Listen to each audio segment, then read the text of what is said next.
एक रोज संत सूरदास से पूछा गया कि आपने कैसे और कहाँ हरि के दर्शन किए हैं।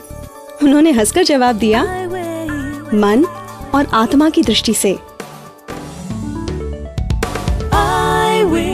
ये है रोशनी का कारवां। इस कार्यक्रम के प्रस्तुतकर्ता हैं टेक महिंद्रा फाउंडेशन और स्कोर फाउंडेशन। ये है रोशनी, रोशनी, रोशनी का कारवां। रोशनी जो करती है अंधेरे को दूर, रोशनी जो लाती है दिल में नूर, रोशनी जो दिखाती है रास्ता।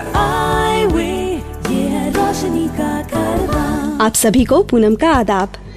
भाई सही तो कहा है, ईश्वर तो मन में बसा है, उसे देखने के लिए मन की ही आंखें चाहिए। वैसे भी ईश्वर के अलग अलग रूप हैं। मेरा ईश्वर मेरे अंदर बसा आत्मविश्वास है, जिसे पाने के बाद इस लोक संसार की मुश्किलें भी आसान हो जाती हैं। अरे आत्मविश्वास से जुड़ी एक बात याद आई। ये तब की बात है जब मैं रेडियो पर पहली बार अपना प्रोग्राम देने जा रही थी। जाहिर है मन में डर भी था। इतने दिनों से मैं उस पल का इंतजार कर रही थी कि ऑन एयर जाऊंगी, लेकिन माइक के सामने आते ही सिट्टी पिट्टी कुम, जैसे ही काउंटडाउन शुरू हुआ कि मेरे तो पसीने छूटने लगे। पर फिर मैंने आंखें बंद कर खुद से कहा, आज अगर मेरा आत्मविश्वास डोल गया तो मैं फिर कभी माइक के सामने नहीं खड़ी हो पाऊंगी। बस फिर क्या था, जैसे ही ऑन एयर की लाल बत्ती जली और मैंने जो बोलना शुरू किया तो बस बोलती ही चली गई और मेरा बरसों का सपना साकार हुआ। जरा सोचिए, अगर उस पल खुद पर मेरा भरोसा टूट जाता तो शायद आज मैं यहाँ आपसे बात नहीं कर रही होती। गुनीत सेठी के साथ भी कुछ ऐसा ही हुआ। जब रेटिनाइटिस पिगमेंटोसा की वजह से उनकी नौकरी चली गई तो उन्होंने हार नहीं मानी, बल्कि अपनी आवाज को अपनी पहचान बनाया। अब तक उन्होंने न जाने कितने रेडियो नाटकों में अपनी आवाज दी है। यही नहीं, बल्कि आईवे के इस कार्यक्रम में भी उनकी आवाज का इस्तेमाल हुआ है। फिर एजुकेशन पर बने ऑडियो विजुअल प्रोग्राम्स में भी उनकी आवाज को लगातार इस्तेमाल किया जाता है।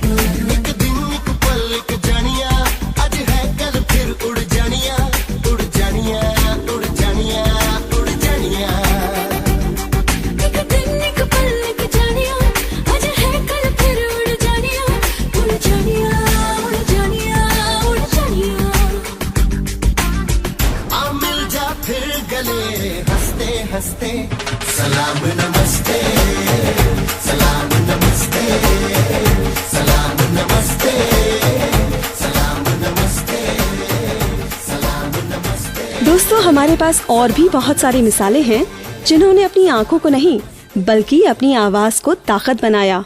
जैसे मोनिका भारद्वाज, जो एक लीडिंग मल्टीनेशनल कंपनी के साथ बतौर वॉइस एंड एक्सेंट ट्रेनर जुड़ी हुई हैं। फिर दिल्ली यूनिवर्सिटी की लेक्चरर कुसुमलता अग्रवाल हैं, जो रेडियो प्रोग्राम्स में अपनी आवाज देती रहती हैं। मुंबई की नीता टोंडवालकर हैं, जो मुंबई सेंट्रल पर बतौर अनाउंसर तैनात हैं। यानी हर रोज लाखों लोगों को अपनी आवाज के जरिए ट्रेन के प्रस्थान और आगमन की वो सूचना देती हैं। May I have your attention, please? 2925 Paschim express. दोस्तों, नागपुर की अमृता भोपले की कहानी भी कम इंस्पायरिंग नहीं है। अंग्रेजी में एमए करने के बाद जब करियर चुनने की बारी आई तो इन्होंने टीवी पर न्यूज रीडर बनने की ठानी। पहली बार जब वो स्क्रीन टेस्ट के लिए गईं, तो लोगों ने उन्हें दृष्टिहीन होने की वजह से बहुत डिस्करेज किया, पर उन्होंने हार नहीं मानी। उन्होंने कहा कि समाचार को देखने से ज्यादा समझने की जरूरत है, और जहाँ तक न्यूज पढ़ने की बात है तो ब्रेल के जरिए मैं आसानी से पढ़ सकती हूँ। इसी हिम्मत और जज्बे को देखते हुए नागपुर के एक न्यूज चैनल ने उन्हें मराठी और हिंदी समाचार पढ़ने की पेशकश की। पिछले 7 सालों से वो इस काम को बखूबी अंजाम दे रही हैं। उनका कहना है कि उन्हें अफसोस इस बात का नहीं कि वो दृष्टिहीन हैं, बल्कि इस बात का है कि उन्हें औरों की तरह समान अवसर नहीं दिए गए।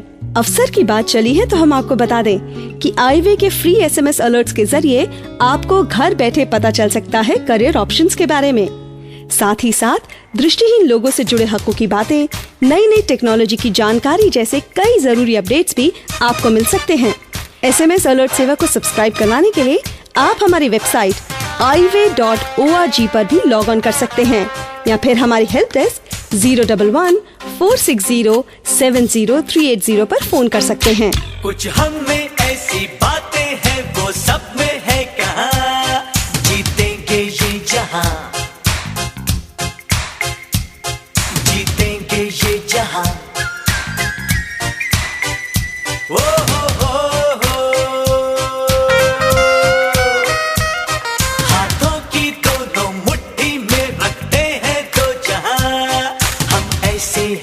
जबां, हम ऐसे है जबां।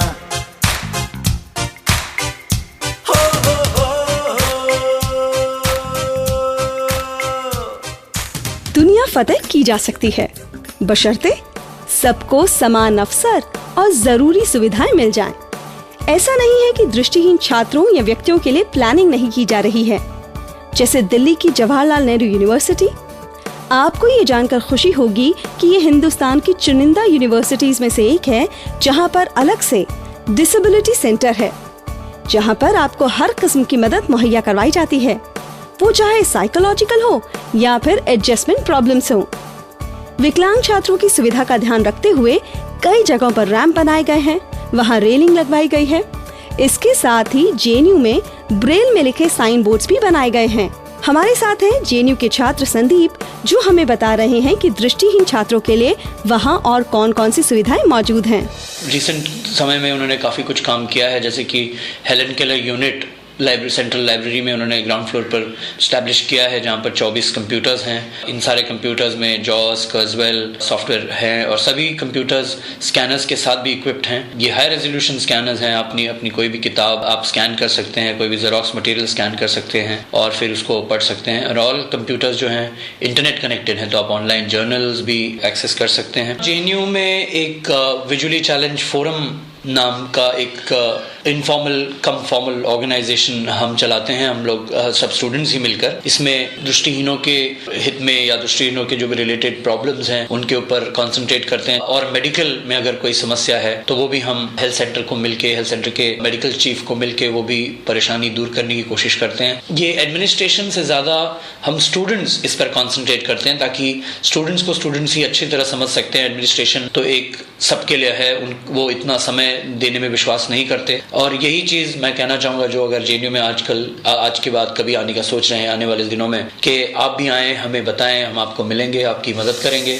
दोस्तों, ये एक बेहतरीन मिसाल है ना, जहाँ छात्र भी यूनिवर्सिटी एडमिनिस्ट्रेशन के साथ मिलकर काम कर रहे हैं। अच्छा, ऐसा नहीं है कि ये सुविधाएं सिर्फ जेएनयू को ही मिली हैं। हम आपको बता दें कि भारत की हर यूनिवर्सिटी को यूनिवर्सिटी ग्रांट्स कमीशन यानी यूजीसी की higher education for persons with special needs scheme के तहत ग्रांट मिल सकती है। लेकिन कई यूनिवर्सिटीज को ये पता ही नहीं होता कि इन फंड्स का एलोकेशन कहाँ और कैसे किया जा सकता है। लेकिन जैसे जेएनयू में स्टूडेंट फोरम यूनिवर्सिटी एडमिनिस्ट्रेशन के साथ मिलकर काम कर रहा है, अगर आप चाहें तो अपनी यूनिवर्सिटी में भी इस तरह की पहल कर सकते हैं। ज्यादा जानकारी के लिए आप हमें फोन कर सकते हैं। नंबर तो याद हो ही गया होगा, 011-460-70380। आपको याद है पिछले एक एपिसोड में हमने आपको भारत सरकार की नरेगा स्कीम के बारे में बताया था। आज हम आपको एक और स्कीम के बारे में बताएंगे, जिसका नाम है स्वर्ण जयंती ग्राम स्वरोजगार योजना। इस योजना के तहत ग्रामीण इलाकों में गरीबी की रेखा से नीचे रहने वाले लोगों की मदद की जाती है, ताकि वो खुद का कोई काम शुरू कर सकें। ये लोग स्वरोजगारी कहलाते हैं। स्वरोजगारी अकेले अपना काम शुरू कर सकता है, या फिर चाहे तो वो अपना संगठन भी बना सकते हैं। जाहिर है, अपना काम शुरू करने के लिए उन्हें कई तरह की मदद की जरूरत पड़ती है। उनके अंदर आत्मविश्वास पैदा करने के लिए सरकारी और गैर सरकारी या फिर बैंकर्स की मदद से वर्कशॉप करवाई जाती है, आपस में इंटरेक्शन करवाया जाता है और स्वरोजगारी के अंदर एक आत्मविश्वास पैदा करने की कोशिश की जाती है, ताकि वो अपने निर्णय बेझिझक लेना सीखें। इन वर्कशॉप्स के जरिए ये भी देखा जाता है कि उन्हें अपने इलाके में किस तरह का काम शुरू करना चाहिए, प्लानिंग कैसी होनी चाहिए, और ये सब स्वर्ण जयंती ग्राम स्वरोजगार योजना के अंतर्गत किया जाता है। समाज में हाशिए पर खड़े लोगों की मदद करने के लिए इस योजना की शुरुआत की गई है, जिसमें 50% अनुसूचित जाति जनजाति के लिए, 40% महिलाओं के लिए और 3% कोटा विकलांग व्यक्तियों के लिए रखा गया है। इस योजना का लाभ कैसे उठा सकते हैं, जानने के लिए झटपट हमारी हेल्प डेस्क पर फोन कर डालिए। गोरी तेरा गांव बड़ा प्यारा, मैं तो गया मारा आके यहाँ रे। उस पर रूप तेरा सादा, चंद्रमा जू आधा आधा जवान रे। गोरी तेरा गांव बड़ा प्यारा, मैं तो गया मारा आके यहाँ रे, आके यहाँ रे। आईवे हेल्प डेस्क क्वेरी। क्या आपको भी लगता है कि औरत होने के साथ अगर विजुअली इम्पेयर्ड भी हैं तो आप ज्यादा असुरक्षित हैं? आपको ये जानकर हैरत होगी कि हमारे पास हर रोज ऐसी बहुत सी महिलाओं के फोन आते हैं जो आत्मनिर्भर बनना चाहती हैं। फिर चाहे वो ट्रैवलिंग हो, लोगों से मिलना जुलना हो या फिर नौकरी की बात हो, वो सब काम खुद करना चाहती हैं।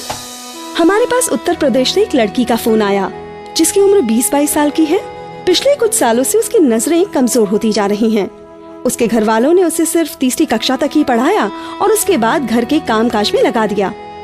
उसके पिता एक किसान हैं और घर में अकेले कमाने वाले। लड़की चाहती थी कि वो अपने पैरों पर खड़ी हो। उसने हमसे मदद मांगी, रुपयों पैसों की नहीं बल्कि सही मार्गदर्शन की। अब वो स्कूल जाती है और अपनी पढ़ाई पूरी कर रही है, क्योंकि हमारा यानी आईवे का मानना है कि आत्मनिर्भर बनने की पहली शर्त है सही शिक्षा का मिलना। हमारे पास कोलकाता से एक और लड़की का फोन आया। उसे हमारा नंबर आईवे वेबसाइट से मिला। वो अपनी बहन के भविष्य को लेकर काफी परेशान थी और चाहती थी कि उसकी बहन अपने करियर के लिए कुछ करे ताकि उसे किसी पर निर्भर न रहना पड़े। हमारे पास एक शादीशुदा महिला का भी फोन आया जिनकी आंखों की रोशनी अब चली गई है। उन्होंने बताया कि घर वालों ने उनकी पढ़ाई बीच में ही छुड़वा दी। आईवे हेल्प डेस्क के हमारे साथियों ने इन सभी को शिक्षा की और सही जानकारी की अहमियत के बारे में बताया। अगर आपको भी इस तरह की या फिर कुछ और परेशानियां हैं तो आप बेझिझके हमें कांटेक्ट कर सकती हैं। अधिक जानकारी के लिए हमारे आईवे हेल्प डेस्क 011-460-70-380 पर सोमवार से शुक्रवार के बीच सुबह 11 बजे से शाम 5 बजे तक हमें कॉल कर सकते हैं या हमारी वेबसाइट www.ive.org पर विजिट कर सकते हैं। आईवे हेल्प डेस्क क्वेरी। अब बारी है आज के एपिसोड से जुड़े सवाल की। आप हमें बताइए कि कौन सी सरकारी संस्था के तहत यूनिवर्सिटीज को विकलांग छात्रों की बेहतरी के लिए ग्रांट मिल सकती है। आपके ऑप्शंस हैं ए ABC, ऑप्शन बी UGC या ऑप्शन सी HRLN। आप अपने जवाब हमें 5 दिन के अंदर भेज सकते हैं। SMS के जरिए जवाब भेजने के लिए आपको मैसेज बॉक्स में लिखना होगा EP7 जो कि हमारे एपिसोड का कोड है, स्पेस फिर आपका सही ऑप्शन, स्पेस अपना नाम और पता लिखकर भेज दीजिए 9968329329 पर। आप अपने जवाब ईमेल के जरिए भी भेज सकते हैं। हमारा ईमेल आईडी है radio@ive.org। ध्यान रहे कि आपके जवाब हम तक 5 दिनों के अंदर पहुंच जाने चाहिए। तो कंप्यूटर महाराज, एपिसोड 5 के विनर का नाम बताइए। नवीन फ्रॉम इलाहाबाद। आपको बहुत बहुत मुबारक हो। आज की बात। आज हमारे साथ है मुंबई के हरि राघवन जो कि एक मल्टीनेशनल कंपनी में काम करते हैं। देखिए, 2 चीजें चाहिए हैं। अगर आपका लक्ष्य नहीं है तो आप दिशाहीन हो। दृष्टिहीन होना इतनी बड़ी बात नहीं, लेकिन दिशाहीन होना ज्यादा दिक्कत की बात है। अगर आपका लक्ष्य सही है और आपकी अगर प्रिपरेशन सही है तो मैं समझ सकता हूँ आप जो भी चाहते हो आप बन सकते हो। बहुत ही सटीक बात कही है हरि साहब ने। दोस्तों, पूनम को अब इजाजत दीजिए। अगले हफ्ते एक और एपिसोड के साथ मैं फिर हाजिर रहूंगी। शब्बा खैर। ये है रोशनी का कारवां। इस कार्यक्रम के प्रस्तुतकर्ता थे टेक महिंद्रा फाउंडेशन और स्कोर फाउंडेशन।